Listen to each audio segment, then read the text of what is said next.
Hello everybody, welcome to a brand new episode of The Casual Criminalist. I, as always, am your host Simon. Welcome to the show today, the Yuba County 5, Unsolved. So this is going to be one of those really unsatisfying episodes where we don't find out the answer. Really selling this episode right at the beginning of it, aren't you, Simon? So format of the show, if you're brand new here, is I've never read this before. Danny wrote it. I'm going to read it. Let's jump in.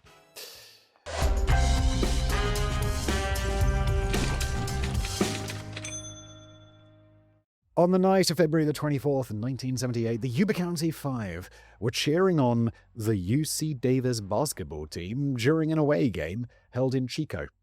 What are the Yuba County 5? Is this like a cheerleading team or something? All 5 men? Okay, I guess not. I mean, men can be cheerleaders, right? There are male cheerleaders, I'm pretty sure. I can't picture one, but I do know they probably exist. All 5 men were participants in a place called Gateway Projects, which was an organization aimed at supporting adults with developmental disabilities, intellectual impairments, and mental health conditions, providing training to help them find employment. These guys weren't just basketball fans, they were pretty good players themselves, and they all had spots on the local Gateway Gators team who had an important match scheduled for the very next day. So this made it all the more puzzling when none of them returned home that night, and from that point onward, the puzzles kept on coming thick and fast. Wait, so these are just 5 dudes as part of some sort of project, and they're just at a basketball game. All right. Okay. Dark discoveries were made over 3 months later in the surprising location of Plumas National Forest, around 70 miles in the opposite direction to home. But whilst 4 of them perished under baffling and illogical circumstances, the 5th member of the group has never been found to this day. Uh-oh, did number 5 get all murdery? One of the last witnesses reported to have seen the men alive talked of strange sights and sounds in the forest lake that night. Wait, is this a decoding the unknown? Including peculiar whistling noises in the air. But he was already quite preoccupied with other things, as he was having a heart attack at the time. Oh my. Well, he's definitely preoccupied. The families of the victims are convinced that foul play was afoot in Plumas National Forest, with one chief suspect being a former local town bully turned pastor who once admitted to his own flock that he had blood on his hands. Oh my lord, what is this story, Danny? How have I never heard of this? But no charges have ever been brought against anybody. It's a mystery which has sparked literally thousands of theories on Reddit alone, but as is often the case, these amateur online sleuths are very rarely working with all the right information. But on the other hand, sometimes Reddit fucking delivers. What's that? Is this the Reddit Bureau of Investigation subreddit?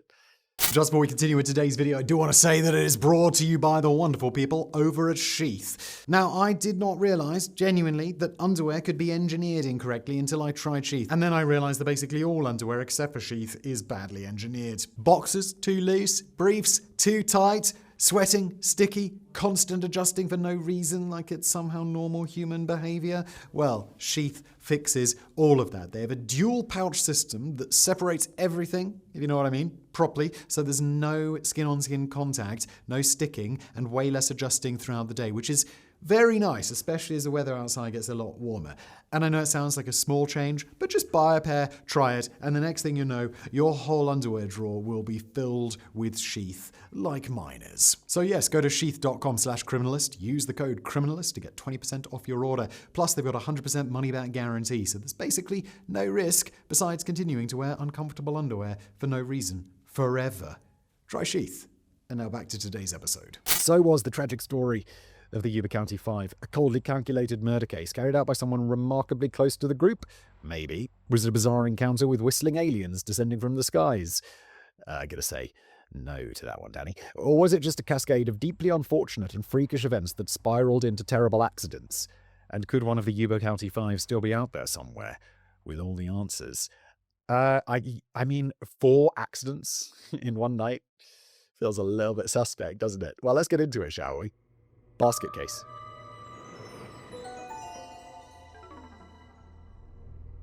It seems that not everyone was a strong supporter of gateway projects. These fucking idiots. Giving intellectually disabled people an opportunity? Shut that right down. The non-profit organization was first set up in 1970 to serve the Yuba and Sutter counties in California. The initial goal was to move 1,000 enthusiastic adults with disabilities off the unemployment line and into work with the help of skill-building workshops and social integration activities. Yeah, I mean, who would want to support that bunkum? You'd think most people would consider this to be perfectly commendable, but someone in town appeared to have a grudge. In early 1975, one of the gateway workshops in Yuba City was intentionally set ablaze in the night, burning everything inside to a crisp and causing around $150,000 worth of damage.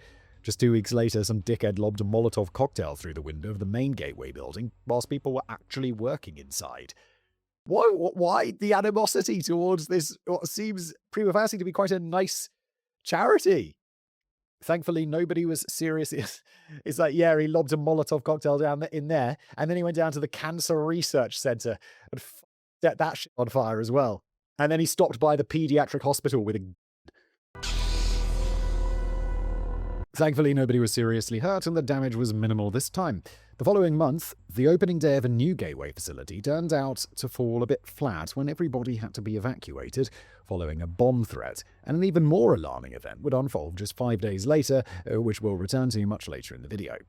The reassuring news is that by the time the Yuba County Five were attending Gateway in the late 1970s, this kind of thing had calmed down quite a bit, and they weren't constantly glancing at the window and getting ready to duck from a raging dumpster bonfire flying through the glass. Dumpster bonfire flying through the glass? Okay. I didn't misread that, it's what Danny wrote. 4 of the group had been at Gateway for some time, and they were made up of 2 pairs of very close friends. The first pair, 30-year-old Jack Madruga and 29-year-old Bill Sterling, who were never actually officially diagnosed with a disability, although they were both considered to be slow learners with low IQs. When does a low IQ become a disability? There's that point where the army says no, right? I made a video about that. There was some dude back in the day who was like, yeah, we need more troops, so it's time we lower the mental capacity limit. Is it like 75? I feel like it might be 75. Jack Madruga had served a stint in the US Army and had a driver's license. Okay, so he's not that low. He could often be seen cruising in his turquoise and white 1969 Mercury Montego, over which he was fiercely protective. In more recent years, Jack had been working as a dishwasher at a dried fruit company. He tried to get his buddy Bill a job at the same company, but sadly that didn't pan out as Bill struggled to get to grips with the dishwashing equipment. Bill Sterling perhaps wasn't quite as independent on the ball as his mate. He was apparently a deeply religious soul who frequently spent hours staring into the good book and would occasionally participate in religious programs designed to spread the word of the Lord in psychiatric hospitals. Some might say that these programs were praying for the vulnerable, while others might say that they were preying on the vulnerable. Very clever. Yeah, I don't know. It does feel a little, like, from my personal perspective as a non-religious man, it feels a bit strange going into a psychiatric hospital and being like, hey, yeah, no, there's an invisible man. He's up in the sky right now. He's in your heart. I'd just be like, really? Normally it's the CIA. It's in my delusions. The other pair were Jackie Hewitt and Ted Weiher. Jackie was the youngest of the group at 24, and whilst he was diagnosed with just mild learning disabilities, he is often reported to be the one who struggled the most with everyday life. He was incredibly shy with a minor speech impediment and a slight droop to the head. I don't know what a slight droop to the head is, but he's got one. He couldn't read or write very well, and he had great difficulty in using a telephone. Fortunately for Jackie, he was very much looked after by Ted Weiher, the oldest of the group at 32.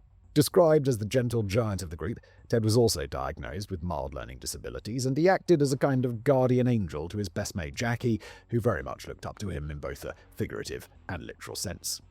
Former janitor Ted was a pretty independent and sociable kind of bloke who needed to stick to a strict routine. Maybe he was a little too sociable for this grumpy old world, who would often wave in excitement at complete strangers and couldn't always grasp why not all of them waved back.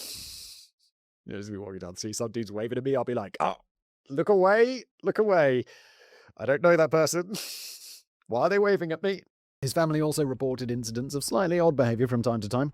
He once went into a shop and bought $100 worth of pencils, despite having no urgent need for a single pencil. And on a more worrying note, he had to be dragged out of bed against his will when his bedroom caught fire.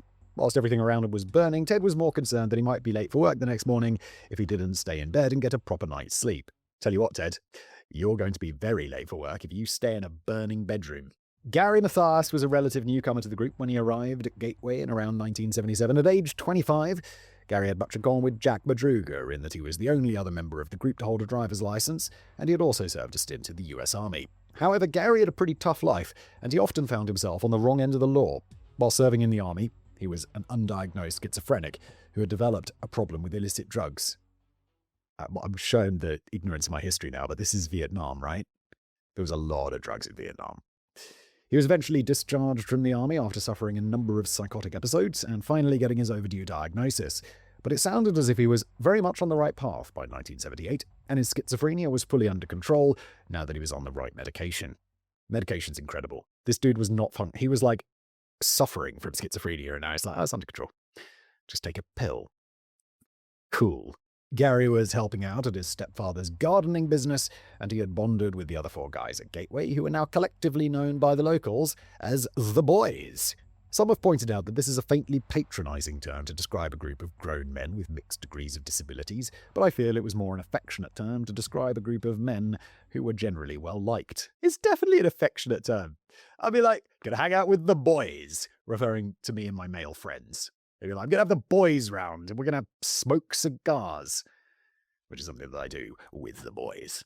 And it's surely not uncommon for a male to announce that he's going out for a night with the boys without causing any aspersions on their intellectual capabilities. Yeah, it's not like, hey boys, you want to come round? They'd be like, I'd rather you didn't call me boys. It's offensive. I'd be like, why? Boys! A mutual passion for basketball helped newcomer Gary integrate into the group. All 5 of the boys were members of the Gateway Gators, who were playing in a tournament sponsored by the Special Olympics. Am I right in thinking that Arnold Schwarzenegger started this Special Olympics? Is that right? I think it is, right? Or like he was part of it. The top prize for the tournament winners were an all-expenses-paid trip to Los Angeles, and the Gators were strong contenders who were taking this very seriously. The day before their big match, Friday the 24th of February 1978, the boys intended to make the 50-mile trip to Chico to support the UC Davis basketball team in an away game against Chico State. Wait, aren't they in California? So they're getting a trip to Los Angeles. I don't know where they are in relation to Los Angeles, but wouldn't that be like, yeah, we're giving you a trip to the neighboring town? Okay. But even before they made the journey, most of them had laid out their kit in preparation for their own big match. All 5 lived with their parents, who had been told in no uncertain terms to set several alarms that night to make absolutely certain that the players got up in plenty of time. In the case of Ted Weir, it was clear that not even a house fire was likely to interrupt his sleep schedule. That evening, Jack Madruga drove the gang to the away match in Chico in his treasured 1969 Mercury Montego. The match finished just before 10 p.m. with a triumphant victory for the UC Davis team. Factoring in the 50-minute drive back home to Yuba County and any potential stops for snacks, they would have been expected to be back home at some point between 11 p.m. and midnight. When the boys had still not made it back by 2 a.m., the worried families began telephoning each other, as this was highly unusual, even without the prospect of their big game the following day. Tragically, the boys, or as they were to become more commonly known, the Yuba County 5, never made it back home from that basketball game. An obvious starting question here would be, do we know for sure that they even made it to the game in Chico? And the answer is yes. I mean, sure, there's going to be eyewitnesses, right? Do we need to clarify that? Anyway, Bill Lee was the editor of the Chico Enterprise newspaper, and he attended the match that night. When the 5 were first reported missing, he instantly recognized their faces, as he had been sat quite close to them. As far as he could remember, they stayed right until the very end, and nothing of any note took place. Not only that, but surveillance cameras from a convenience store called Burr's Market in Chico captured the last known footage of the 5 before 10 p.m. They had clearly popped in there straight after the match to stock up on snacks before the journey home. The store clerk remembered them well, as he was getting ready to close the store. Why are we clarifying this so much? It wasn't even a question in my mind that they attended a game with a large crowd of people, that they were actually there.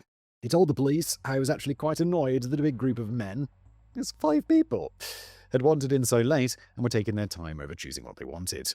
Yeah, I've been there. Whereas like you're closing up a store and someone comes in and it's like, you're just having a browse through those magazines, are you? They'll be like, yeah, we're closing in a few minutes. As it's like 7:05 or whatever. You're like, God damn it, man, get the fuck out. I'm not getting paid anymore. The police investigation had swung into action pretty quickly the next morning, following frantic calls from the parents. Lieutenant Lance Ayers from the Yuba County Sheriff's Office took a lead role in the search, and there was a personal connection here, as he had attended high school with Todd Ware and his older brothers, although he didn't know them particularly well. The search was hampered by a relentless blizzard, and despite the participation of over 40 police officers and the deployment of snowmobiles and helicopters, nothing was found for 4 days. Meanwhile, the families pooled together their limited resources to come up with a reward of $1,200, which was highlighted on 100 missing persons posters plastered all around Chico. Slightly weirdly, Jack Madruga's mother, Melba, had called in the help of a self-proclaimed psychic very early on in the search. Oh, God. Dr. Gloria Daniel of the Church of Tassadi met up with Melba and other family members, later revealing that she had a few hunches, including a strong feeling that the five were currently in an unspecified old mine shaft. Right. What are you a doctor of exactly, Dr. Gloria? What is your doctorate in? Or this is America, so you can't just decide that you're going to call yourself doctor. It's fucking random shit. The family may have been better off hiring the services of Skippy the bush kangaroo. Skippy, Skippy. That is the tune, right? I used to watch that at my nan's house when I was a kid. At least, he would have led them to the right mine shaft. Yuba County Undersheriff Jack Beecham made it clear to the press that the ongoing investigation was based on logic rather than the vague musings of psychics, but it later transpired that the search team had frequently acted on the suggestions of Dr. Gloria Daniel, and this had included the search of every known mine shaft in the area. Beecham later glumly admitted she wasn't really much help. Yeah, no shit, Beecham. No fuck. Yeah, no shit, Sherlock. Maybe it's just a department policy. You shouldn't listen to psychics, Beecham. But then a more solid breakthrough emerged on the 28th of February. Dr. Gloria no, just joking. She had nothing to do with it, because of course she didn't, because she's a psychic / con woman, allegedly, in my opinion. A Plumas National Forest ranger had recalled seeing a vehicle in a fairly remote area of the forest on the previous Saturday, parked just off of Oroville-Quincy Road at an elevation of about 4,500 feet. He didn't really think too much of it at the time. During the winter, it was fairly common for cross-country skiers to park up in the area before heading out to the trails in the Sierra Nevada mountain range. It was only a few days later that he made the connection with the story of the missing men, all whilst watching a local news bulletin. The abandoned vehicle was turquoise and white, a 1969 Mercury Montego. Now, there wasn't much of interest to be found in the car. The doors were unlocked, the keys were nowhere to be seen, and the driver's window had been rolled down. I had a weird experience the other day. Slight tangent. The driver's window being rolled down there is just, because you used to have to wind your window down manually, like back in the day. My first car had a manual wind down window. And I was going somewhere with my dad the other day, and we pull up somewhere, and some guys, I think we're parking, and there's some parking attendant or whatever, and he motions to wind down the window. And my dad reaches, he drives a Tesla. And he just reaches down as if there's a winding handle. And then he's like, oh yeah, and presses the button. I'm like, when was the last time you had to wind down the window, Dad? Anyway, the seats were covered in empty wrappers, which matched the description of the snags bought at Burrs Market, as well as a basketball program for the match between UC Davies and Chico State. The real head-scratcher was the location of the car. After the game, the men should have headed south for the straightforward 50-mile journey home, mainly through Highway 70 and then Highway 99 through the flat Central Valley. But instead, they appeared to have driven around 70 miles in the complete opposite direction and then drove a long distance up a rough mountain road before abandoning the vehicle. What is going on? And it's in the middle of the night. We might assume that the challenging wintry weather explained why the vehicle had been abandoned. There was evidence that the car had been stuck in a snowdrift and that the driver had tried, but failed, to spin his way out of it. But the officers on the scene reckoned that the snow wasn't particularly deep, and the 5 athletic basketball players could have easily pushed the car out of the snow without even breaking a sweat. There was nothing wrong with the vehicle either. The tank was still a quarter full of gas, and when the officers resorted to hot-wiring the car in the absence of any keys, it sprang to life immediately. Another potentially curious thing was the undercarriage of the vehicle being remarkably free of even the slightest scratch or scrape, despite the fact that the presumed driver, Jack Madruga, would have been completely unfamiliar with such a bumpy makeshift road riddled with potholes in which he was driving late at night. Either he was an amazingly good driver who had taken quite exceptional care, or the car had been driven by someone who knew exactly where they were going. Ooh, that is an interesting one. It sounds like someone killed them, or whatever, and then drove the car up into the mountains with the intention. Okay, this is my first guess. Someone killed them, or or something happened to them. Then some sort of perpetrator takes the car and is like, fuck, I gotta dispose of this. So he's like, right, I'll drive 70 miles or like way out into the middle of nowhere. I'll drive down this road. But then why would he know the road? Maybe he knows the area and he's like, cool, I'm going to drive down this road. I'm going to drive it into a gorge or whatever, or into a big lake in the mountains. But he gets stuck in the snow by himself, so he can't push the car out. There's the skid marks from him trying, but because he's got no one else to help him, he can't do it. So he abandons the car. Could it be the one guy? The one guy was left over, but then no, he wouldn't know the road.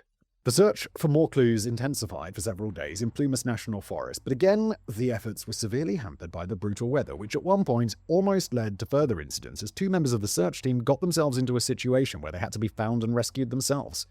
Later on in March, the difficult decision was taken to suspend the search until either new leads were found or the snow melted, as it was deemed too hazardous and inaccessible to continue. Things were looking increasingly grim for the families of all 5, as it was now well established the men didn't know the area, didn't have much money, and didn't have any winter clothes with them. The stepfather of Gary Matthias also expressed his concern that Gary hadn't taken any extra medication with him for his schizophrenia, so even if he was still alive, he'd be in a very poor condition. They would have to wait until the thaw of summer before any more answers could be unearthed from the forest. In the meantime, there have been endless reported sightings of the group over the following weeks and months from all around the country, the vast majority of which were investigated and dismissed as total bollocks by Lieutenant Lance Ayres, but there were 2 in particular which were of significance. Most online sources get the name of the first alleged witness wrong. The 55-year-old man from Sacramento was actually called Joseph Schons, and he had been out on that mountain road on the Friday evening in his Volkswagen. He apparently had been scouting round the area to see if the weather might be suitable for a family trip up there the next day. The answer to that would seem to be a negatory good buddy, as his car got stuck in the snow at around 5:30 p.m. Still, no problem.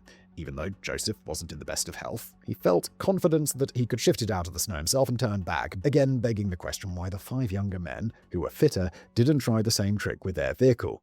Because there weren't 5 of them. I think it was probably one dude who's probably not that strong. Although, didn't this guy give himself a heart attack from this?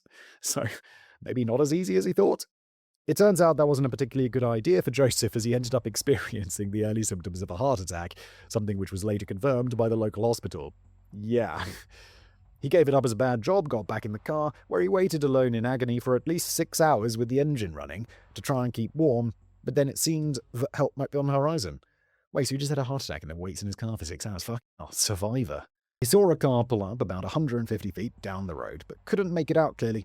He believes he saw a group of men hanging around the car, along with a woman holding a baby.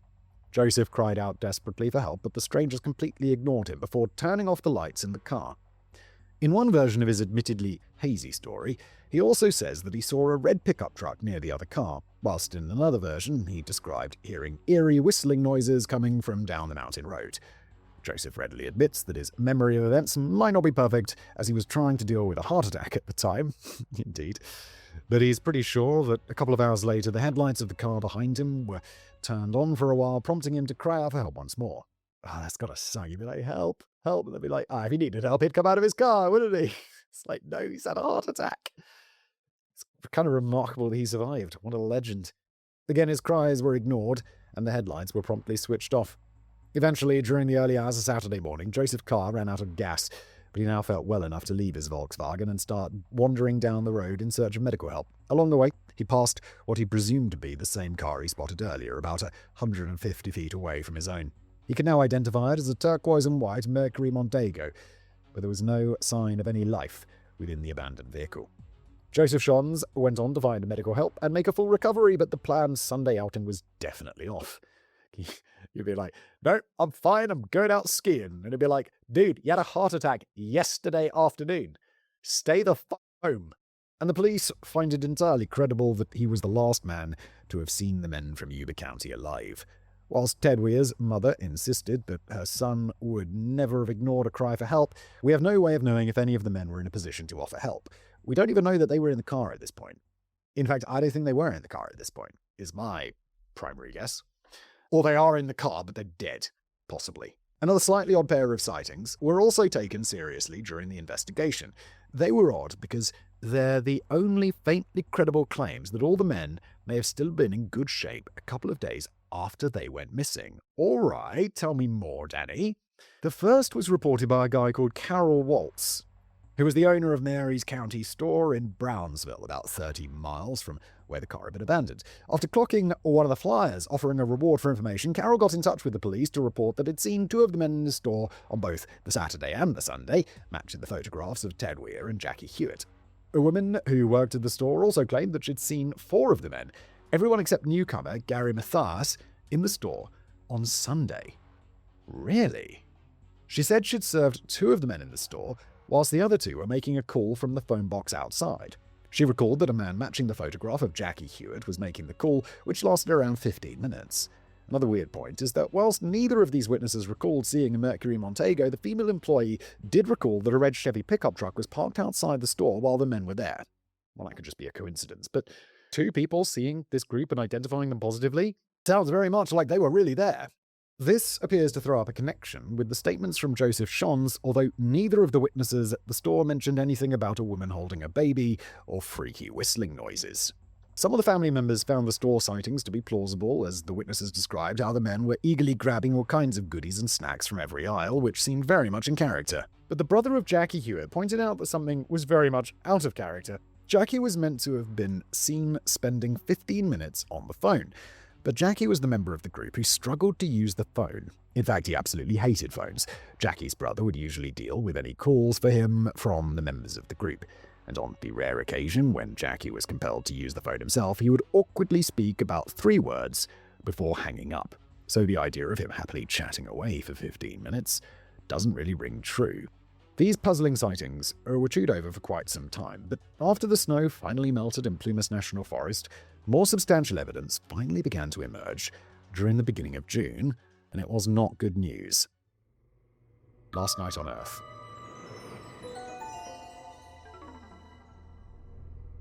A small group of motorcyclists were pissing about in the forest on the 4th of June in an area called the Daniel Zink Campground when they came across a Forest Service trailer which was around 19 miles from where the abandoned Mercury Montego had been found. That's a hell of a walk to make in the night if this is where they ended up. This wouldn't normally have stopped them in their tracks, were it not for the side of a window on the trailer, which had been partly shattered, and more significantly, the terrible stench that was flowing out of it. Oh god, here we go. Further investigation led to the discovery of a body tucked up in sheets on a bed in the trailer. It was the decomposing remains of the gentle giant Ted Weir. His bare feet were severely frostbitten. The big guy had lost almost half his weight before death, whilst the growth of a beard indicated that he may well have been still alive between the 2 to 3 months after he disappeared, probably till just a few weeks before he was discovered. Oh god, that sucks. He was there. He needed rescuing. Oh no. We'll return to the trailer in more detail in just a moment, but there were further grim discoveries to be made shortly afterwards. Following a fresh comb of the whole area by police officers, volunteers, and members of the families, the remains of 2 more bodies were found further back down the mountain road, around 12 miles away from the car. A local man with tracking dogs came across the badly decomposed remains of the driver, Jack Madruga. The keys were found in his pocket, and he was clutching a watch in one hand. The other arm had been partially bitten off, presumably by wild animals. Also, presumably after he died, I hope. Just on the other side of the road, the scattered remains of the religious member of the group, Bill Sterling, were found. His father was on the scene when the discovery was made. After he informed the news, he was given his son's wallet, which had been found on the ground, containing photographs of his twin sisters. The father of the phone-shy Jackie Hewitt was also on the scene, and it was he who came across the remains of his son 2 days later. All he initially found was a backbone under a manzanita bush alongside Jackie's jeans and distinctive shoes.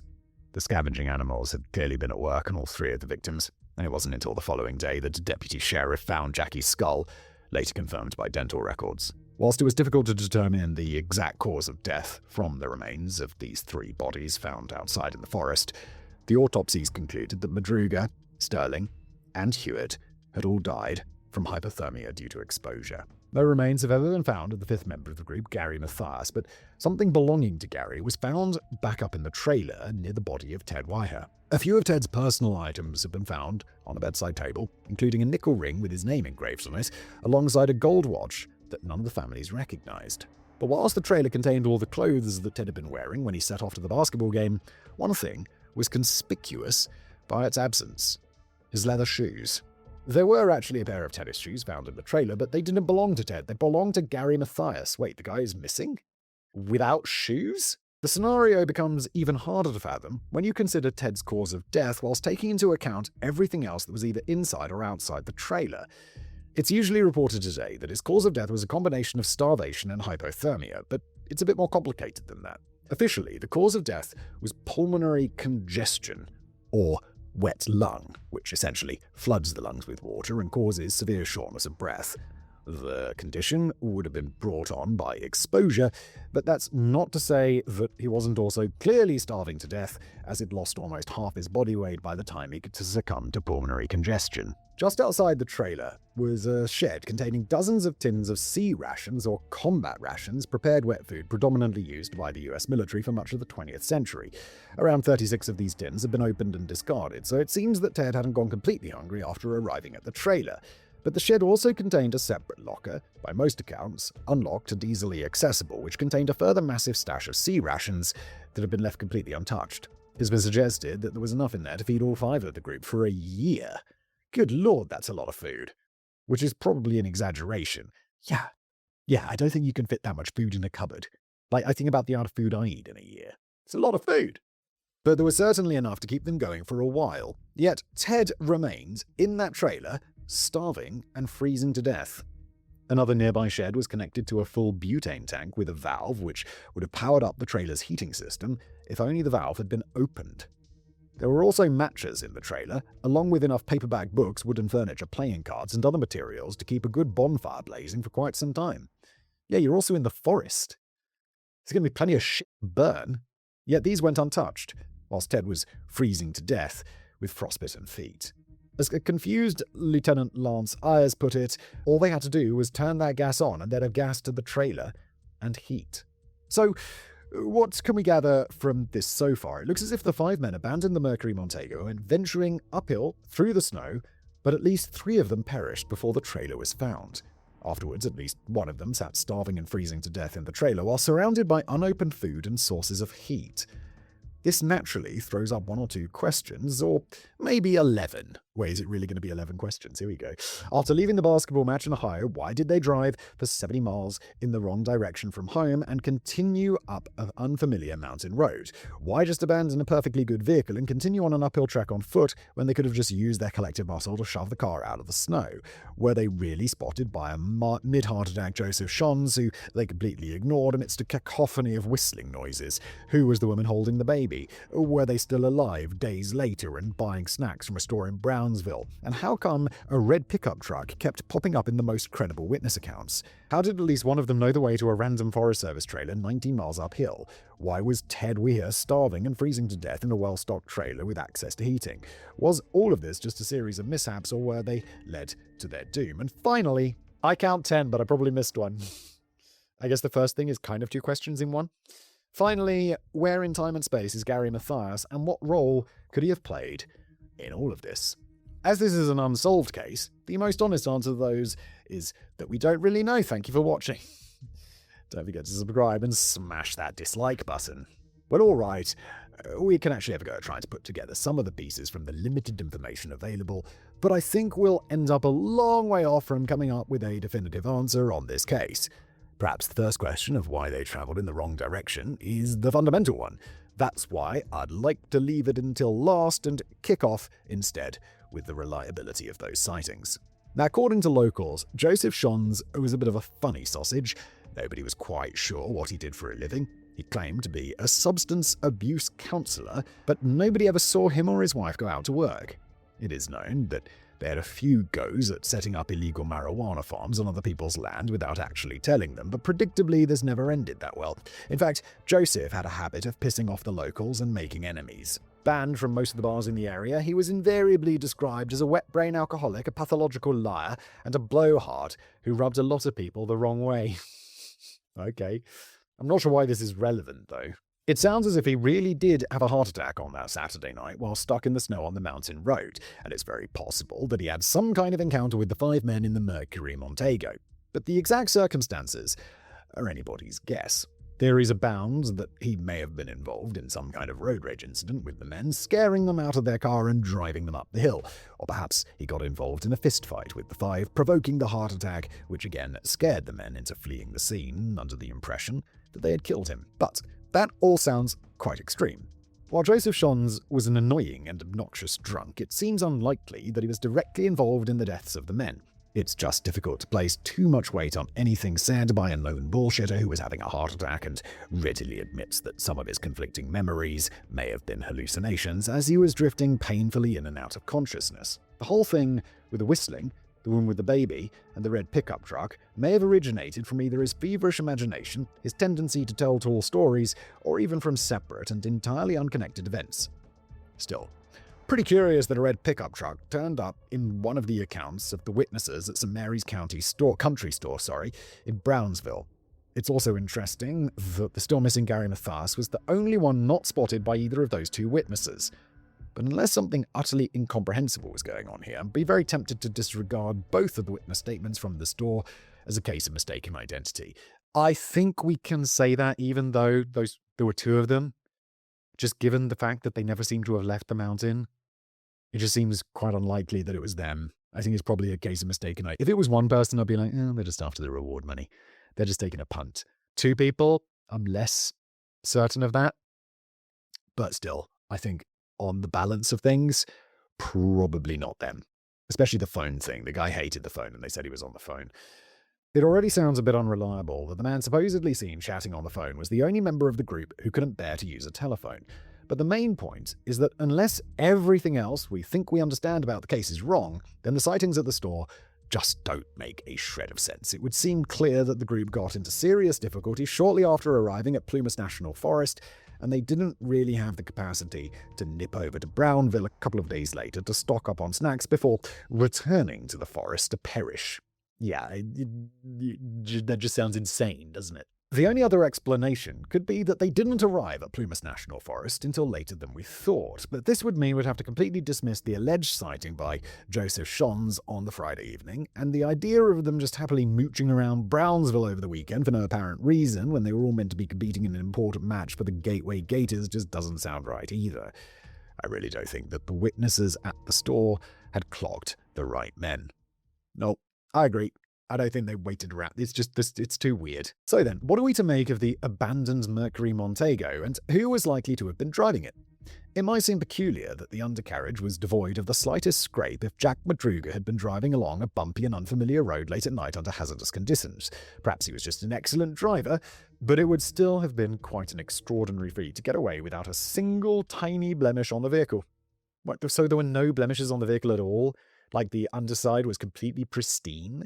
But it wasn't new, so he'd never, gone over a speed bump and scraped the bottom a bit? Come on.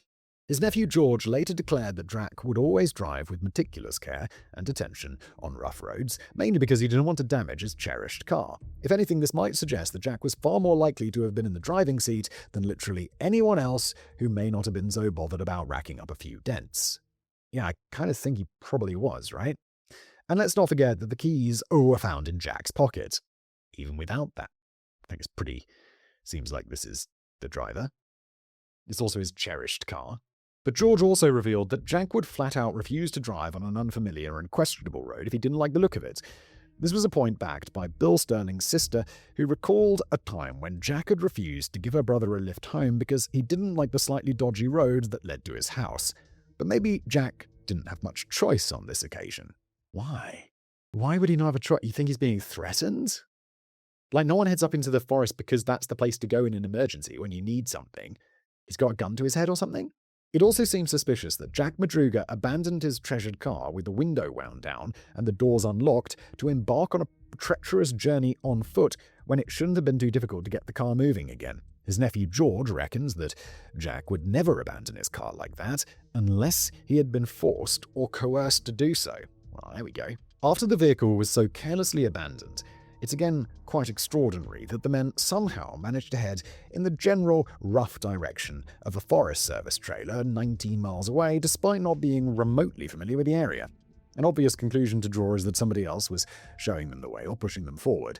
There might be another explanation, though it was later confirmed that a Forest Service snowcat had made a similar journey the previous day. The mighty vehicle had been traveling to the trailer to clear snow from the roof, and it had left behind some pretty big tracks. Okay, that makes sense. They follow the tracks. Although the group would have been lost in the unfamiliar forest, it's quite feasible that they decided just to follow the tracks of the snowcat in the hope that it would lead to shelter or even help from the Forest Service. Oh yeah, it will eventually. Assuming you could follow the trail, eventually you're going to come across a snowcat. I'm not exactly sure what a snowcat is. Is that some sort of snowmobile? Judging by the fact that 3 of the group's remains were found along the way, it's reasonable to assume that Jack Madruga, Bill Sterling, and Jackie Hewitt never made it as far as the trailer unless they headed back down the hill afterward. While Ted Weir is the only one we know who can be absolutely certain gained access to the trailer through a broken window, there's a little bit of confusion over the theories as to whether or not he was accompanied by Gary Mathias at some point.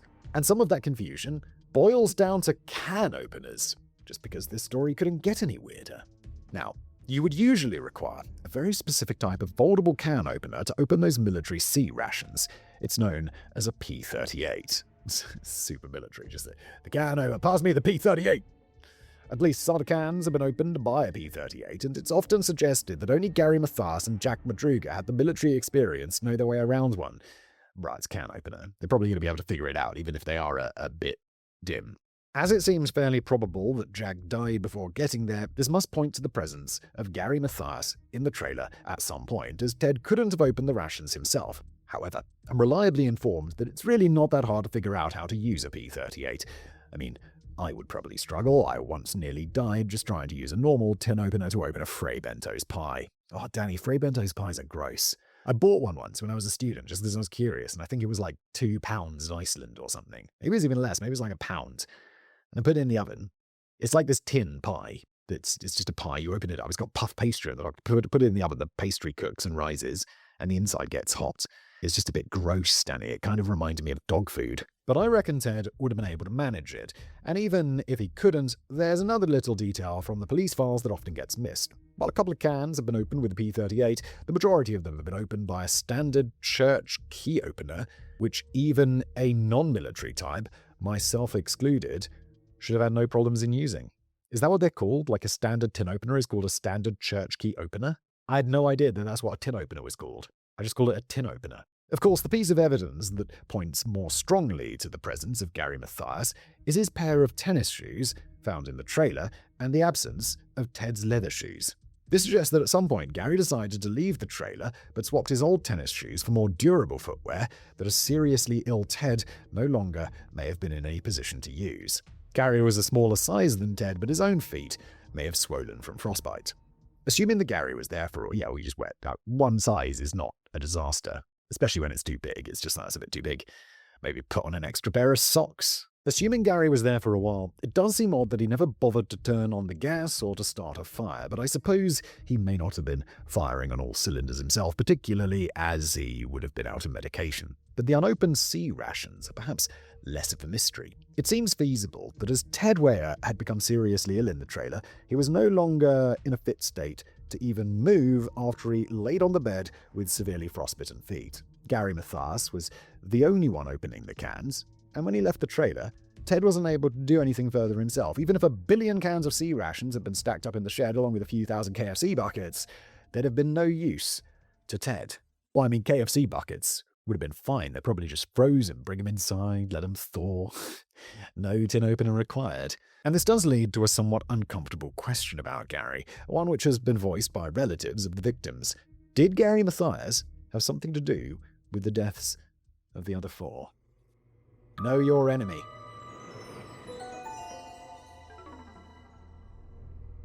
There do seem to be a few worrying elements regarding the potential involvement of Gary Mathias.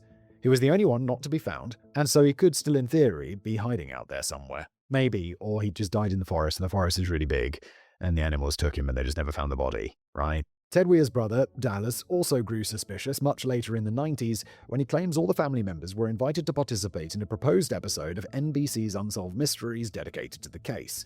Whereas all the other relatives agreed, the family of Gary Mathias declined the invitation, even though it could potentially have led to fresh clues on the missing man. It's also their prerogative. You don't have to do an interview. I get invited to a lot of interviews. I do zero. Dallas said, "That's just suspicious. I'm not saying they knew, but, well, you can probably guess what I think." Gary's sister Tammy denies that they were ever contacted and claims that they would have jumped at the opportunity. But things might feel a little more alarming when we take a slightly deeper dive into the background of Gary Mathias. We mentioned near the top of the video that he'd previously found himself on the wrong end of the law before signing up with Gateway Projects. In fact, that'd be putting it very mildly. Gary's parents split up when he was very young, and he and his siblings lived with their mother, Ida, who at one point filed a restraining order against her husband, Garland. None of the siblings had any further contact with their father until almost a decade after Gary's disappearance. He showed up out of the blue at the house of Gary's sister, Sharon, and enjoyed a meal with the grandchildren that he was meeting for the first time. Literally, just a few days later, he took his own life. 15 years later, Sharon would also take her own life. Her husband believed that Sharon, Garland, and Gary all shared the same mental illness. Yeah, okay. I mean, sure. It definitely can be hereditary, right? Revelations about Gary's own history only emerged as recently as 2019 after the newspaper The Sacramento Bee was granted access to police records from the case at Yuba County office. According to the records, he landed himself in jail in 1973 after he went AWOL from the army, during which time his cousin accused him of attempting to sexually assault his wife in their own home. God damn, Gazza, what are you up to?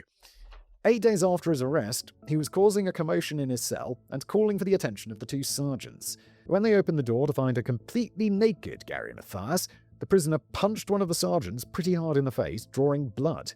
When questioned as to why he had done this, Gary is reported to have said, "I've been in the army and I don't like it, and I thought that if I hit a cop, maybe they'd let me out." It's remarkably clear-headed. You're also in jail. So where do you think you're going after punching the cop in the face? You're staying where you are. In jail. Also, is jail worse than the army? Is that better, I mean? Maybe if they're going to send you off to die, you'd be like, yeah, I guess I just got to do some time in prison. The charges of attempted sexual assault were later dropped as part of a plea deal, but Gary was sentenced to 6 months in Yuba County Jail for smacking a sergeant in the chops. Over the years, Gary had been admitted to a number of mental facilities, but didn't seem to like the idea of hanging around for too long. He made various daring escapes down drain pipes in the middle of the night, often while just wearing a hospital gown. Following one particular great escape, he was missing for 5 weeks before turning up at his mother and stepdad's house, having apparently walked for 540 miles. He reportedly looked like death warmed up. Jesus, wait, did I just read that right?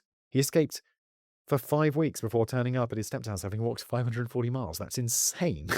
That's an insane distance. And I would walk 500 miles. And he did. He didn't walk 500 more, though. He just walked 40 more. He reportedly looked like death warmed up and had survived by eating cat food and stealing milk bottles from porches. Bro, if you're going to steal milk bottles, why not steal some actual food or something? Like, bro, why are you eating cat food? The list of incidents just goes on and on. He'd been arrested for driving without a license, driving at night without headlights, and disturbing the peace. At one point, he broke into the occupied house of a Yuba County couple, informing them that he was looking for a ring to return to Satan. As you do. Gary is not well. What mental disease did the rest of the family have? Something that caused them to take their own lives. Gary is unwell. It's not known for sure how much of this was known by the families of the other men at the time, but it seems that at least some of them always had concerns about Gary Mathias. Yuba County Undersheriff Jack Beecham later revealed that some of the victims' parents had told him without any qualms that they believed Gary was at the center of the deaths. Beecham said that Gary had styled himself as the leader of the boys, but the parents had felt that he didn't quite meld with the other four. George Madruga, the brother of Jack, publicly claimed that he believed Gary was the key to the whole mystery. Meanwhile, Jack's niece, Kathy Roberts, told the Netflix series Files of the Unexplained that the others had actually been quite scared of Gary and didn't even want him to go to the game with them in the first place. Uh-oh. Gary's seeming a little bit suspect, isn't he? And by a little bit suspect, I mean quite a lot suspect. Mind you, Kathy also came out with a very weird story in which she claimed to have spotted Gary Mathias drinking in a bar owned by her parents almost a year after he disappeared. She apparently went rushing round the back of the bar to tell her parents, who immediately phoned the police, but when she returned to the scene, there was no sign of Gary. Make of that what you will. I don't make much of it, to be honest. As far as I've been able to uncover, Bill Sterling's relatives are the only ones to have publicly declared that they do not believe Gary Mathias to be responsible. Gary's relatives have perhaps unsurprisingly reached the same conclusion. And there's fair argument here that casting any aspersions at all on Gary Mathias might seem in very poor taste, particularly when people speculate that he was bound to be responsible because he had schizophrenia. That's a bit of a jump, isn't it? As far as things stand, Gary is still missing, and his family have no idea what happened to him. It's been hasn't it? It's been a long time. Hasn't he been declared dead? This was like the 70s. It was like 50 years ago.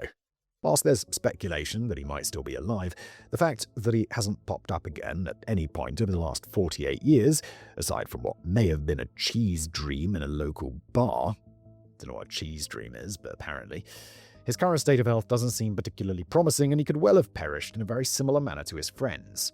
It's true that he certainly had a troubled history, and on that basis alone, it's perhaps understandable how people have grown suspicious of his involvement. Well, yeah, he's also the only one who they never found a body for, so natural to be suspicious, even if you do think it's most likely that he's dead somewhere in the forest. But we also have to take into account the difference in the state of his mental health during that troubled period and in the years that immediately led up to the disappearances. For the most part, Gary Mathias was an undiagnosed schizophrenic during those early years, and the undiagnosed bit is hugely important. After he had finally received his diagnosis and started taking regular medication, he'd finally been able to get a grip on his life and turn it around. He hadn't been in any kind of legal trouble for over 2 years, he was doing well and making new friends at Gateway Projects. He was holding down a job at a gardening business owned by his stepfather, who also ensured that Gary took his medication every day without fail. So this was a very different Gary Mathias to the one we were just hearing about. After more than 2 years of making excellent progress, it would now seem wildly out of character for him to randomly go haywire after watching a basketball game with his mates. It does seem given his treatment and how successful it is, it does seem pretty unlikely, doesn't it? Even though a minute ago I was like, Gary seems suspicious. And I think it is still suspicious because he's the only one they don't know about. But still, I'm just not getting Gary did it vibes, to be honest. His sister Tammy is of the firm opinion that, if anything, Gary was the heroic character on that night, even though his efforts were in vain. She feels that Gary was powerless to save the other three before making it to the trailer, but he managed to haul a dying Ted up there and did all he could to look after him. That included opening plenty of sea ration cans for him and making sure that he was as comfortable as possible. It's worth emphasizing that the body of Ted was found very neatly wrapped up in bed, as if somebody had taken great care of him. Eventually, with the situation looking increasingly hopeless, Gary slipped on Ted's shoes and went out to try and get help. But it was a doomed final effort from which he would never return, presumably suffering the same fate as his friends, but in a different location, in which his remains were never found. As Tammy puts it, I do believe he didn't make it out of there any more than the other boys did. Yeah, but then why didn't they push the car out of the dirt? The snow, even. I suppose it's possible that some of the other three, perhaps even all of them, also made it to the trailer and left with Gary to find help. But I find this unlikely, just because if some of the others were there, then surely it would have made more sense for at least one of them to stay behind and look after Ted, whilst the others went to find help. Yes, for sure. Unless there was another one there and then he wandered out later after the first one didn't return. Out there in the National Plumas Forest, Gary Mathias may have just been as much a victim as his friends, and whilst the debate rages on about his potential involvement, many agree with Tammy that his actions on that night were more likely to be heroic than hostile. Given everything I know about this dude, I kind of agree. What's the indicator of foul play here? Just that they couldn't find his body? They just couldn't find his body, I'm sorry. But if it wasn't Gary Mathias, could somebody else from the outside of the group have been guilty of foul play? Rewinding back to the beginning of this video, you'll remember that we were discussing some very disturbing events centered on Gateway projects, including bomb threats, the lobbing of a Molotov cocktail through a window, and a devastating arson attack on one of the workshops. And that wasn't quite the end of it. During this period in the mid-1970s, the director of Gateway was a guy called Donald Garrett, who was naturally deeply alarmed at what appeared to be frequent targeted attacks on the facility. The Yuba County Five never got to meet Donald Garrett as he was knocking around a few years before their own time at Gateway, but there was a dark reason why the director's job had very suddenly become vacant in 1975. Just weeks after the arson attacks and a mere 5 days after the bomb threat, 45-year-old Donald Garrett was chilling out in his Sugar House apartment in Yuba County. He'd only recently moved into the new apartment following a separation from his wife. He answered a knock on the door just after 8 p.m., and it would be the last thing he ever did. An unknown assailant threw a load of flammable liquid in his face, followed by a lit match.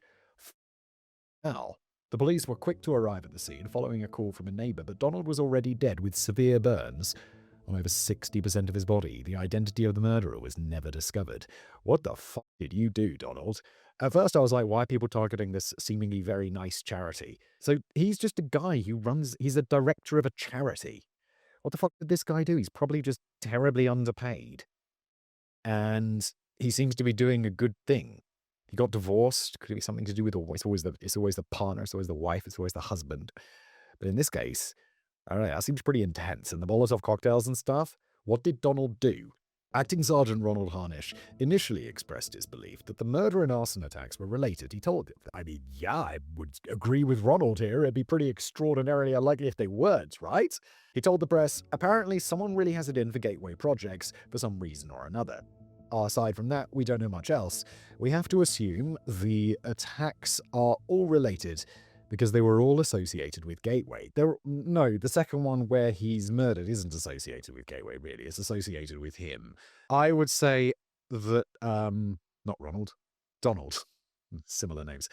I would say that someone's got a problem with Donald, not necessarily, like, it's a charity, like, that helps intellectually disabled people. Come on. The campaign of terror against Gateway could feasibly have been carried out by someone with a grudge against disabled people in general. Who the fuck is a grudge against disabled people? As sadly, such a feeling was not exactly uncommon back in the 1970s. What? What are disabled people doing to you?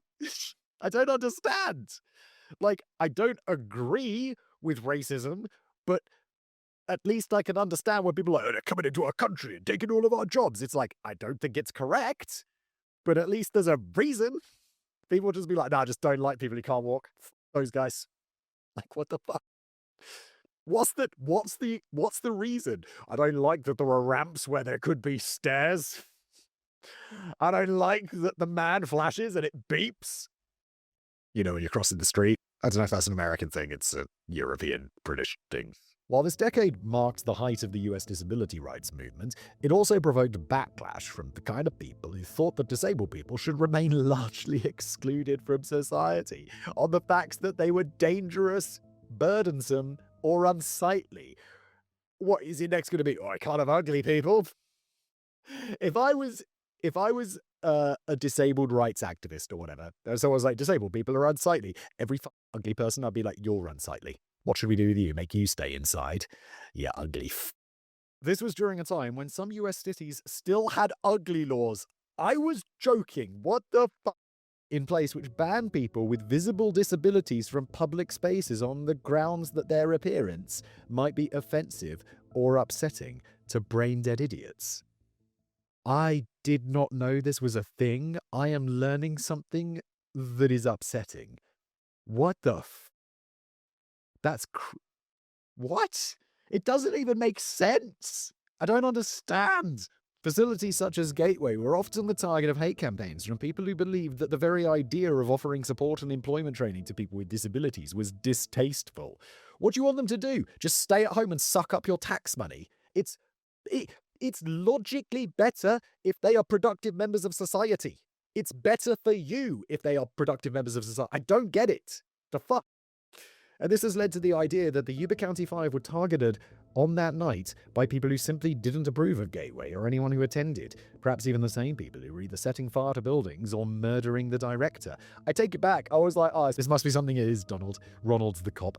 It must be something in Donald's personal life because he's running a charity for disabled people. He's basically a hero. But back in the day, some people thought he was the fucking villain. I'm laughing, but it's not funny. It's just insane. Christ. It was only a few days after the director's murder that the police changed their tune on the motivation behind the attacks, suggesting that this may have been more of a personal vendetta against Donald Garrett, perhaps even some kind of love triangle in which the recently separated man had become entangled. That's what I would think, but then I found out people used to hate disabled people for no reason. It's like, ooh, it's a bit unsightly. Ugh, gross. The attacks on Gateway finally came to an end in August 1975, suggesting that this nasty flurry of concentrated activity was probably not connected in any way to the disappearance of the Yuba County Five well over 2 years later. But we still can't discount the idea that the five men were in a more vulnerable position than most at that basketball match. We definitely can't discount that. They are more vulnerable. And they could have an encounter that spiraled out of control with a group of thugs who were offended by their presence in a public space. I genuinely did not think that this was a possibility until I read that people used to hate disabled people, and now I'm like, oh, that's pretty fucked up. Let's move on. This is all a little vague, though, as nobody has ever been arrested in connection with the case, and we have no names of suspects to pull out of the hat unless we're counting Gary Mathias and, to push, the wet-brain alcoholic Joseph Shons. There is one other name that keeps popping up, though. A man with close connections to Gary Mathias, who has somehow evolved from the town bully into a town pastor. Okay, let's find out. The man, named Gary Whiteley, has never been questioned by the police about the case, and as far as we know, has never been considered a serious suspect by authorities.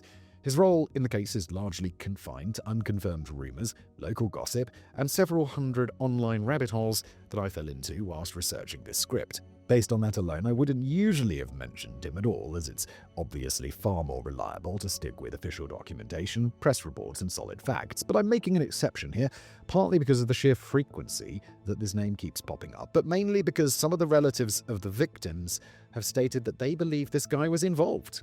During the 70s, the man known as the town bully was married to Gary Mathias' sister, Sharon, but they were going through a divorce. Whiteley apparently never got on with Gary, and things between them didn't exactly improve when Gary's sister filed for divorce. Just because you're getting divorced from the guys, this doesn't seem quite like motivation. He might be a bully, he might be getting divorced from your sister, but that doesn't mean he's going to fucking murder you. The town bully apparently caused mayhem around the whole area throughout the 1970s. It's reported that he was arrested for offences relating to drugs, carrying firearms, assaulting a police officer, and generally being a little what we know for sure is that he was banged up for 4 years. God damn, okay. In 1979, after being convicted of assaulting a woman and inflicting great bodily harm. He ended up finding God whilst in prison, a grumpy, omnipotent being who allegedly created the universe in 6 days. And I was like, 6 days? It's like, yes, because on the 7th day he rested, Simon. The other day, we were in a chat in the office, and someone was like, yeah, about the 12 tribes from the Old Testament. And I was like, don't know what that is. And they're like, didn't you go to religious school? I'm like, yeah, I did. I guess I blocked that shit out. But yeah, I forgot that Jesus, it's not even Jesus. Jesus is in the later dude. It's not even God. It was 7 days. He made it in 6, and then he rested on the 7th day. I think I mostly know that, not from school, but from that Crash Test Dummies song. Crash Test Dummies, criminally underrated Canadian band from the 80s, I think. Great. That God Shuffled His Feet album is fucking sick. I still listen to that. And he was apparently a reformed man who was let back into the world, taking on the role of the local pastor by the 1990s. The confusing thing here is that there appear to be 2 contradictory accounts of why this man may have murdered at least one of the men. In 1994, the local forestry employee, William J. Prater, reported to the sheriff's office that the town pastor had made some startling confessions to his flock during congregation. As well as claiming that he'd once murdered a girl, the pastor went on to make the curious admission that he was responsible for the death of 2 of 7 mentally disabled men in the hills 17 years ago. Is this just hearsay, though? Because it was 17 years ago, secondhand mouth, and saying there were 7 and death of 2, but there were death of 4, 1 is missing, and there were a total of 5. The date certainly matches up, but the numbers are a little confusing. It's not clear who the other 2 men are supposed to be, or which of the 2 of the 7 Whitley was claiming to have killed. However, while some observers of this case feel outraged that no action was ever taken against Gary Whiteley in light of this extraordinary confession, I think we need to slow down a little bit. Yeah, we definitely do. It's someone saying that he made a confession. That's not the same as him making a confession. Firstly, William J. Prater may have reported the confession to the sheriff's office, but it turns out that he hadn't actually been present in the church himself. Okay, so it's even worse than that. It's one dude hears from another dude, and then he tells the police that it's like three people removed. That's not how facts work. When he was supposed to have made the confession, he just heard about it secondhand from somebody else who claimed to be there. You would assume that if the pastor really had made such a jaw-dropping statement in front of a big crowd of Bible bashers, then more witnesses would have come forward to the sheriff's office, but nobody ever did. Yeah, I don't believe that he said this. I don't think this is true.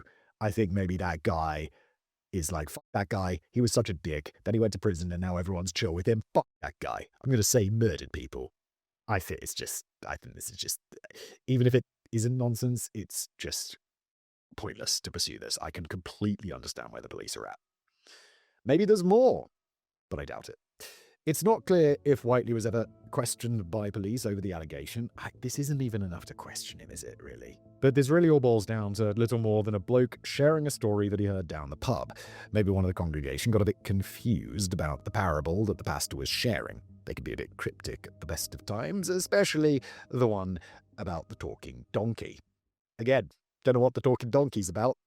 The contradictory, I feel like the only Bible stories I remember is there was a dude with leprosy and Jesus was like, I'm down, like, it's okay that you have leprosy, we're still going to be mates.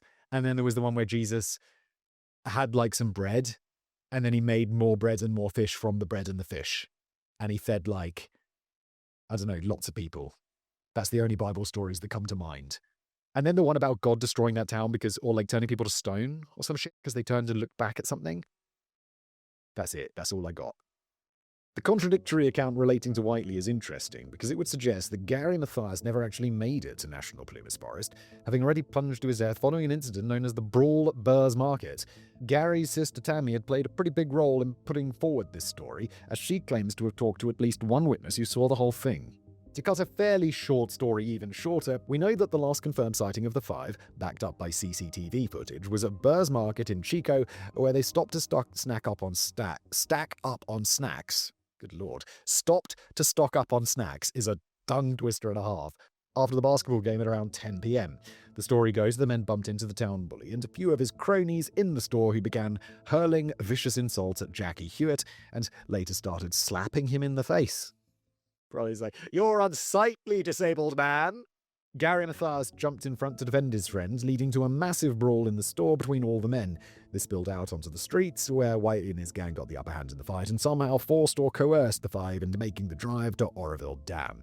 Once there, they beat up Gary Mathias and threw him over the bridge before forcing the rest of the men to take the long drive to National Plumas Forest.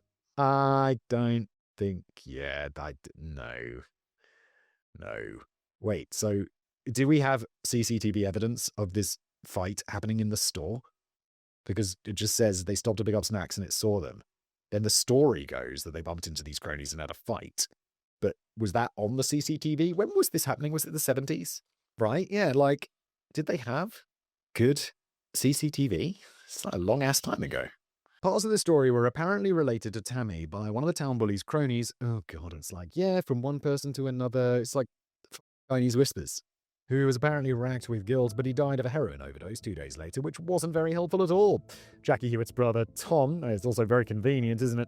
Jackie Hewitt's brother, Tom, had speculated that there may be some truth in the story, and that the rest of the group took Gary's shoes with them on the drive to the forest, which would explain how they were found in the trailer. But this is... Why? Why wouldn't they just throw them over the bridge? Come on. It makes no sense. They're like, the dead guy? Nah, get the shoes in the car. The fuck? You just throw them over the bridge with a fuck body, wouldn't you? What the fuck? But this is where the story falls apart at the seams for me. Yeah, me too, Danny. It fell apart, honestly, really a lot. Come on. Assuming that somebody thought it necessary to take off Gary's... Why did they take off the shoes before throwing him into the Oroville Dam? Why would the group feel the need to pick them up?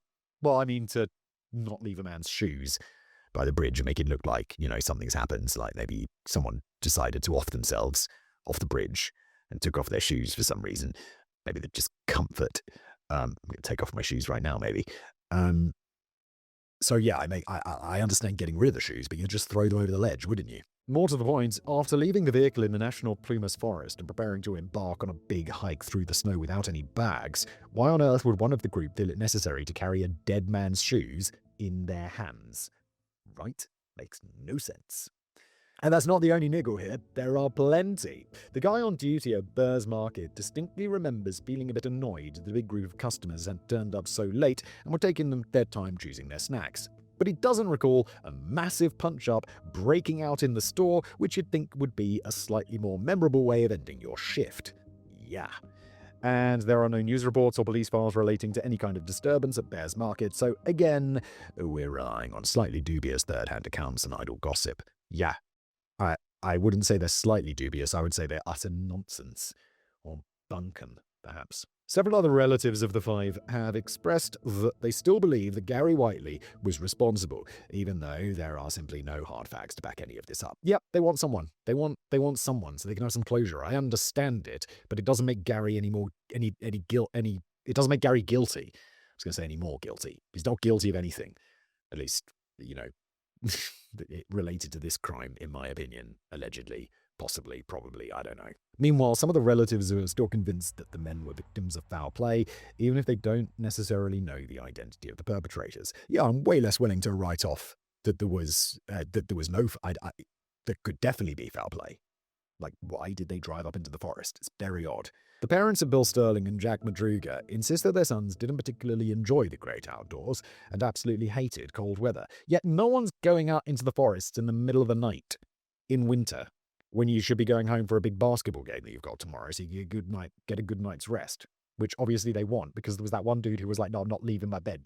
He's like, mate, there's a fire. It makes no sense. Bill's father once tried to take him fishing, but Bill thought it was shit and declined every subsequent invitation. Jack's parents also stressed that he never stayed out overnight, he was always keen to get back home at a reasonable time, and on the very rare occasions he was running late, he would call them up and keep them up to date. This is me. I'll be like out with my friends and be like, oh, 8:30. I should be heading off. Want to be in bed by 9. Got to shower and brush my teeth. Floss. All those things. The idea of suddenly taking a random trip in the wrong direction when they had such a big game on the next day was just inconceivable. Jack's mother, Melba, told the Washington Post that there was some force that made them go up there. They wouldn't have fled off in the wood like a bunch of quail. We know good and well somebody made them do it. Does seem like someone made them do it, in my opinion.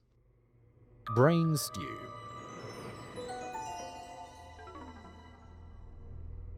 There's an alternative argument that we're all just being a bit overdramatic here. Couldn't there be a much simpler explanation for the surprise trip to the forest which doesn't include sinister activity from a town bully, a confused pastor who can't even count, or someone within the group itself? No. I am always very, very down for a simple explanation, but I'm struggling to reach for one here. It's a really unusual thing that they did. According to the principle of Occam's razor, my favorite razor, the simplest explanation is usually the most likely. So what if the Yuba County Five were chased the wrong way home for 70 miles by a whistling alien spacecraft into the forest where they were devoured by Bigfoot? Okay, we could probably go a bit simpler than that. But the problem in this case, with the greatest respect to William of Ockham and his theoretical facial lawnmower, is that the simplest explanations perhaps make the least sense of all. And it boils down to the fundamental starting point. Why would the five men drive 70 miles in the wrong direction? And I'm not sure we're any closer to a logical answer here, not by a whisker. Armchair detectives seeking more straightforward and less creepy solutions often put forward the idea that the men just took a wrong turn on the way home and ended up getting lost. Yeah, if you turn onto a mountain path, well, they're going completely the wrong... I know these guys are, like, a little bit dim, but they're going completely the wrong direction. And none of them notice the same way they came, and the guy drives a car, like he knows how to get around. This is the 70s. There's maps and shit. You'd have a better sense of direction. Like nowadays with GPS, my wife literally gets lost coming out of the garage. She'll be like, do we go left or right? It's like, right, you know where we're going? Like, yeah. Just wanted to make sure. Like, really? We were going to her parents' house the other day. And she's like, shall I put the GPS? And it's like, no, I know the way to your parents' house. But, because she didn't know which way to go. And I'm like, what? What is happening? A slight variance on this is that Gary Mathias had some good friends in Forbestown, and he insisted on taking a pretty big detour to the mountain town on the way home. In the snow, on a dirt mountain path? Come on. The others may not have been entirely up for the idea, but Gary may have been particularly insistent, and it may have turned out to be a disastrous move if, after leaving Forbestown, the group got hopelessly lost on the rural return journey.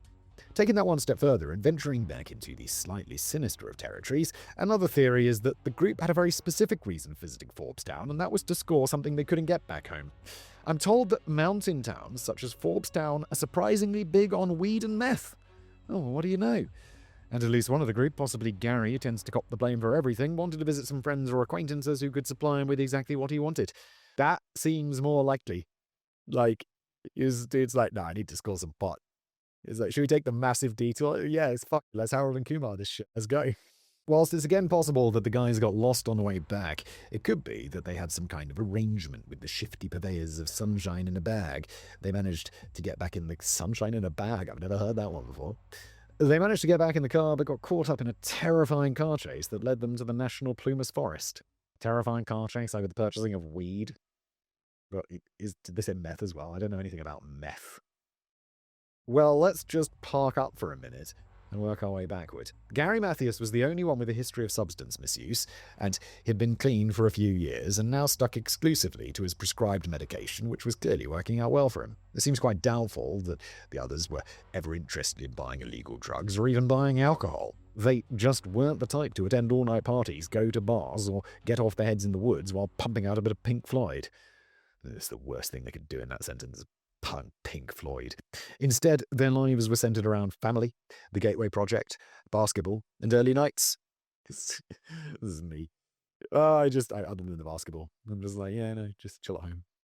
It got so boring as I got older. The biggest vice was gorging themselves silly on the kind of snacks that they bought at Bear's Market. So again, we're picking on Gary here as the most likely culprit to have deviated from the path. But as the others would surely have been dead set against any last-minute changes to the plan and just keen to get home, he would have struggled to persuade all four of them to go along with his daft idea, particularly as he wasn't even the one behind the wheel. Even if things turned a bit nasty and physical, he couldn't have overpowered all four of them unless he was carrying a weapon. Well, it is America. He could have been carrying, he's like, we're gonna go there right now.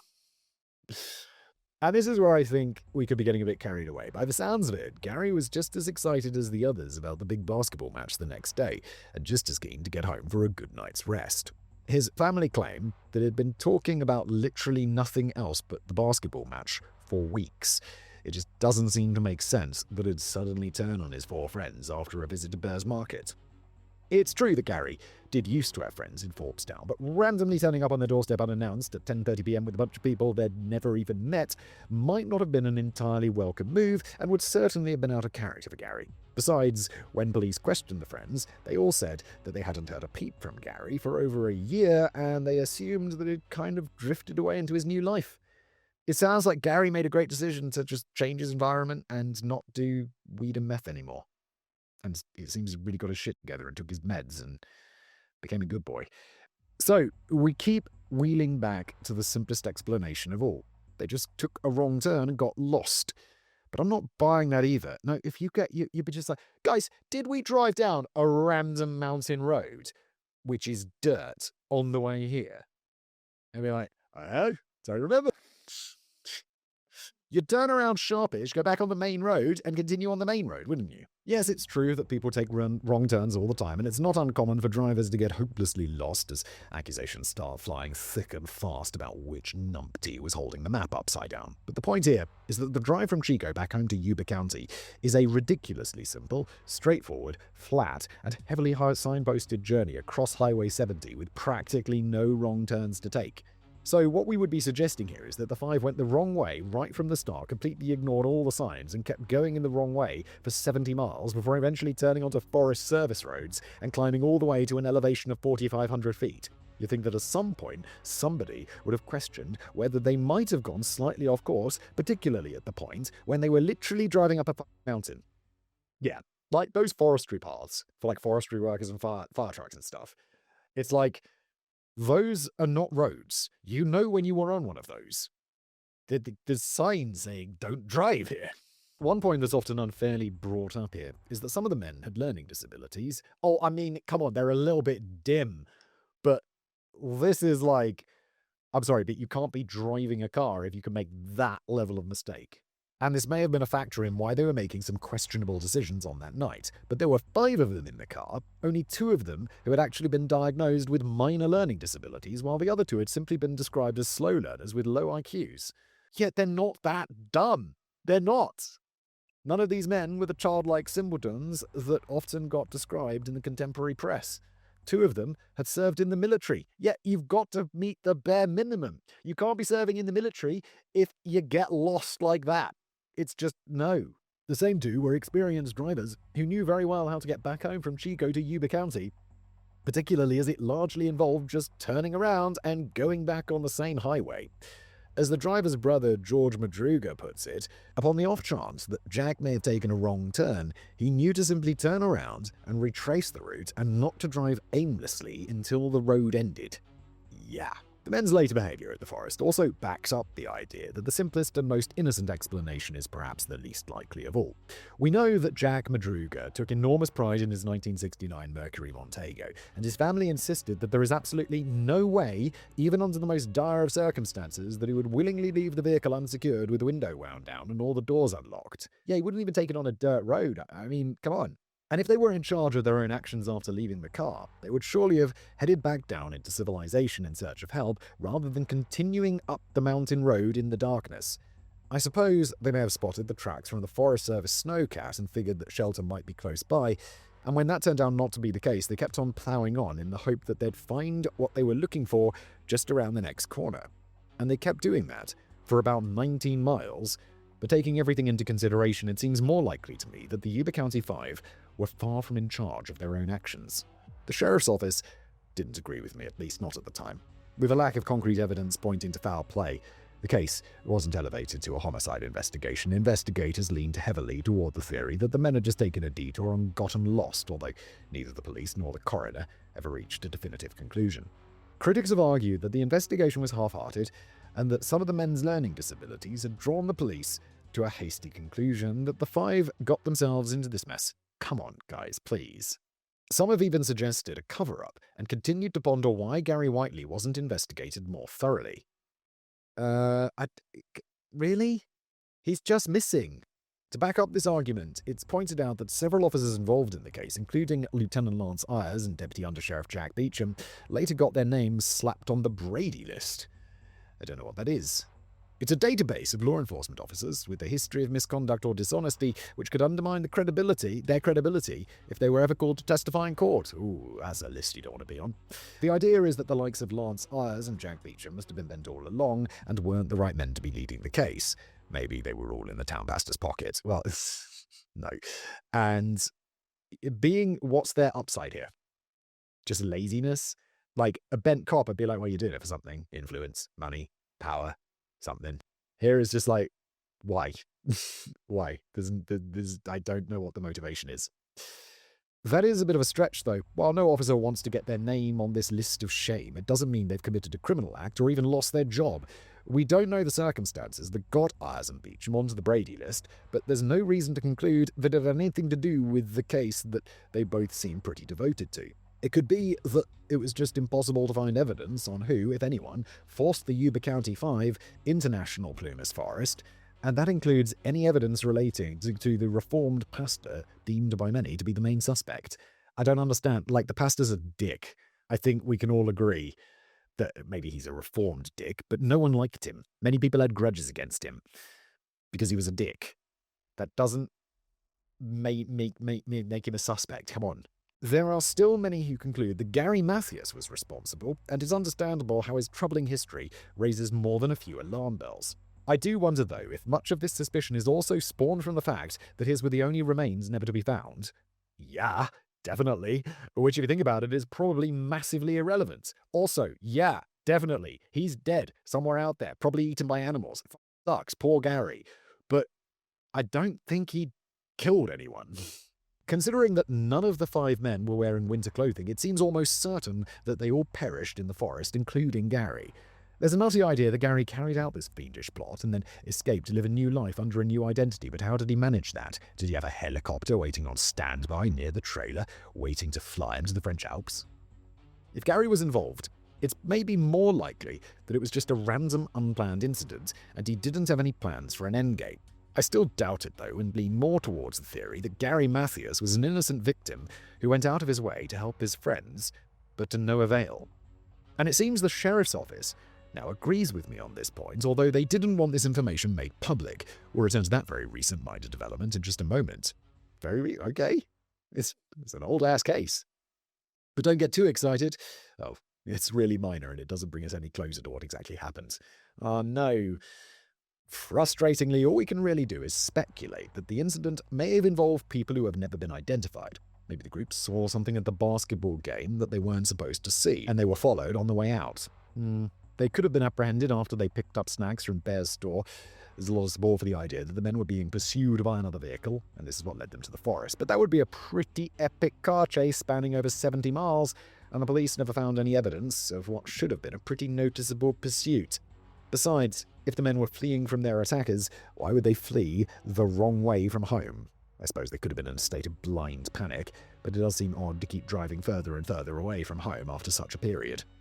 Alternatively, it could be that there was no car chase as such, but rather there was an extra person in the Mercury Montego. Here we go.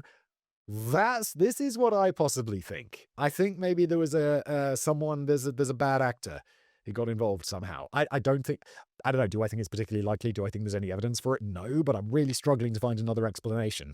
And perhaps even an additional vehicle involved. You can comfortably fit 6 bums on seats in the 1969 Mercury Montego. Okay, even if one or two of the passengers were pretty big guys. Jesus, how big is this car? But you'd assume that there must have been more than one aggressor, as he would have been taking on 5 guys. They may even have had quite a few of them, far too many to squeeze into one vehicle. In fact, carrying on from this, here's what I find to be the most interesting theory of all, and I'm certainly not suggesting that it's the most credible, but it does provide potential answers to a couple of the more puzzling elements. Alright, because there's been nothing that's really tickled me so far. It still feels quite surprising that the Mercury Montego had no scratches or bumps whatsoever on the undercarriage, no matter how careful of a driver Jack Madruga was meant to be. But what if the reason for this is that there was no driver at the wheel at all? What if the car was actually towed all the way there by, say, a red pickup truck? All right, okay, you've got my interest, Danny.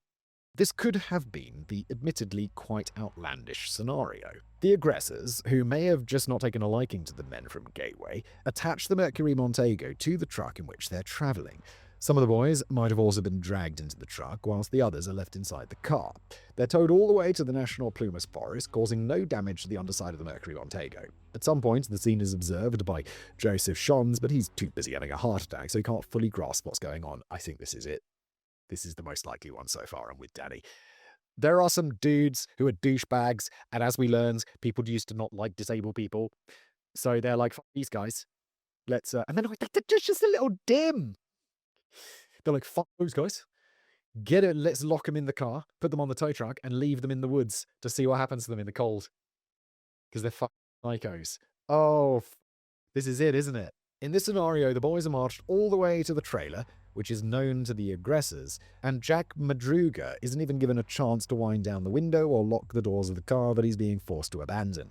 The aggressors then dump the 5 men in the trailer and walk back down the mountain road to their truck. A little while later, Joseph Sons observes that the red truck is gone, but the Mercury Montego is still there. March all the way to the trailer, which is known to the aggressors. Okay. Yeah. The boys stay put in the trailer for a while and get stuck into some of the sea rations. But some of the the trailer's not the truck, is it? The trailer. I don't know. I don't know why we have to think that they walked them to the trailer. I think they could have just been like, guys, let's leave the slightly dim people up on the mountain in the cold, and then just I don't know. They could have done something to the car to stop it working, could they? But then it started. Wouldn't they just get back in the car? Or maybe they were like, you come back to this car, we're going to shoot you. Now run into the forest. And so they run into the forest, and then they all die from exposure. One guy makes it to a hut, or 2 guys make it to a hut, and then later die. This. I think there are fucking people who are as psycho as this, though, and this seems like the most likely thing. But some of the group are already falling seriously ill, particularly Ted Wyatt. At least 3 of them decide to head back down the mountain road to get help but die from hypothermia. Gary Mathis may have also been among them, or he may have hung on in the trailer for a while to look after Ted, only leaving the trailer when it became crushingly obvious that no help was coming. He reluctantly leaves Ted alone and walks down the mountain road via a different route to the others, finally succumbing to hypothermia in a remote location where his body was only discovered by wild animals. Well, it's a theory, and whilst parts of it might sound illogical or just batshit crazy, I do wonder if that's kind of the key to this whole mystery. Something entirely ridiculous and random happened on that night, which would be nigh impossible for anyone to guess. I'd be genuinely interested to read through the comments on this one to hear your own theories, speculations, musings, and mildly irritable complaints that this episode felt more like a Decoding the Unknown than a Casual Criminalist. I don't like the unknown whisk because there's no satisfaction, but I love being able to speculate on it. But let's finish this mystifying journey down at the Yuba County Sheriff's Department. An internal letter composed in 2020, reluctantly made public in 2023, following requests made through the California Public Records Act, is only a short memo, but it may carry quite a bit of significance, as it seems to be a very quiet reclassification of the status of Gary Mathias in a case which is still regarded as open. It reads, quote, "Gary Mathias is believed to be a victim of foul play. This case remains open as a missing persons homicide case. It is in the best interest of all involved that this letter not be forwarded to the Mathias family." We're in the dark on what exactly prompted this update around 42 years after the disappearances, but those 3 short sentences, never intended for public consumption, are quite intriguing. For starters, it confirms that in the view of the Sheriff's Department, Gary Mathias was very much a victim rather than a perpetrator. Yeah, I agree, I think so. But it also states that for the first time, the department had reason to believe that he was specifically a victim of foul play, even though the original investigation was never elevated to a homicide case. And on quite a troubling note, it concludes that by declaring Gary's family should not be informed of this reclassification. Yeah, just not open old wounds, especially with no useful information to add. Maybe we're reading too much into this, but what was the reason for the secretive update? And why didn't the Yuba County Sheriff Department want the Mathias family to know about it? I don't know what the reason for the update was, but I get why they didn't want to tell them. It's often very tempting to round off a script like this by stating the bloody obvious and observing that we'll probably never know the whole story and the whole truth, but in this case, I've got a strong niggling feeling that some people out there, maybe even those behind the badges, know a lot more than they're currently willing to tell us. Maybe, I don't know. I'm not super convinced of that. Anyway, that was an episode of Casual Criminalist. Thank you so much for being here. I'll see you next time. I rushed that in because I really have to pee.